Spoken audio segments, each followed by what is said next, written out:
હું એવું કશું નવું કહેતો નથી કે જે મેં ઇન્વેન્ટ કર્યું હોય. આ પત્રકારત્વના મૂળ સિદ્ધાંતો છે. અમે એની વાત કરીએ છીએ. એટલે અહીંયા હું જે મૂળ મુદ્દો પેલો કાલે પરમ દિવસે મેં જોયા ઘણા બધા વિડીયો જોયા જગદીશભાઈના 3-4 જે ડિજિટલ પ્લેટફોર્મ છે, મને નામ લેવામાં વાંધો નથી, એ લોકો ઇન્ટરવ્યુ કર્યા છે. ભાઈ આપણે મારા ખ્યાલથી આ ગોપી ગાંગરના નિર્ભય ન્યૂઝ ઉપર થયા છે, પછી જમાવટમાં દેવાંશીબેનના પેલા જે જમાવટ છે ત્યાં થયા છે, સ્વરાજ નામનું એક સૌરાષ્ટ્રનું આખું એક ચેનલ મંચ છે, ઘણા લોકો કહે છે કે જયેશભાઈ રાદડિયાનું પીઠબળ છે, ત્યાં થયા છે, ને પછી કદાચ બીજી એક બે જગ્યાએ પણ થયા છે, કદાચ ધ્યાનમાં ન હોય. સવાલ એ છે કે અહીંયા વાત આપણે જે સાંભળી છે ત્યારે પણ એ જસ્ટિફાય નથી થઈ રહી.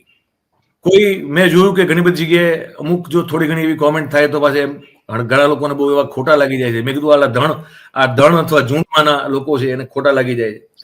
તમારે જો વાતને સાંભળવી અને તમારે એના બે પાસાઓ સમજવા જ ન હોય તો પ્રજા તરીકે ધૂળ પડી આપણી જિંદગીમાં તો પડી જ ગયેલી ક્યારની હતી. જુમલાબાજી, શબ્દોની રમત, વાણી વિલાસ, વૈભવની વિલાસ, એ બધી વસ્તુનો ઉપયોગ કરવાથી તમે લોકોના ટોળાને આકર્ષી શકો, એમની ભાવનાઓ સાથે રમી શકો. પણ શું તમે ખરેખર જર્નલિઝમ કરો છો? ખરા, મારો મૂળ મુદ્દો આ છે ને આખી જિંદગી આના માટે લડ્યો છું. એટલે કોઈને ખરાબ લાગે સારું લાગે મને ફેર નથી પડતો.